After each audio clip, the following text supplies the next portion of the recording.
Menteri Koordinator Hukum dan Keamanan Mahfud MD ikut buka suara soal beredarnya video Hakim Wahyu Iman Santoso yang membahas persoalan kasus persidangan Verdi Sambo dengan seorang wanita. Saat ini persidangan kasus pembunuhan berencana terhadap Brigadir Nofriansah Yosua Huta Barat dengan 5 terdakwa termasuk Verdi Sambo tidak lama lagi masuk agenda pembacaan tuntutan dari jaksa penuntut umum. Menurut Mahfud, beredarnya video tersebut perlu dilihat dari berbagai segi. Bisa jadi pelanggaran etik jika memang benar terjadi.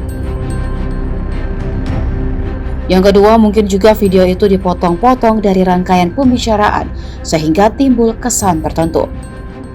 Kata Mahfud seperti dikutip dari akun Instagram miliknya @mahfudmd Jumat 6 Januari 2023.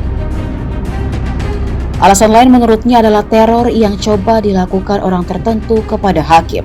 Ia menyebut tidak tertutup kemungkinan video itu merupakan bagian dari upaya untuk meneror hakim agar tak berani memvonis Sambo dengan vonis yang berat. Logikanya agar hakim ragu memvonis Sambo karena khawatir vonisnya dinilai sebagai hasil konspirasi karena sama dengan video yang telah viral sebelumnya.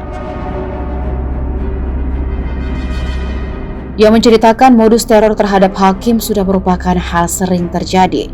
Mahfud pun sempat mengaku pernah mengalami kejadian serupa saat masih menjabat sebagai hakim Mahkamah Konstitusi. Dia bercerita saat mengadili perkara Pilkada Gubernur Maluku Utara, ia pernah mendapat teror serupa.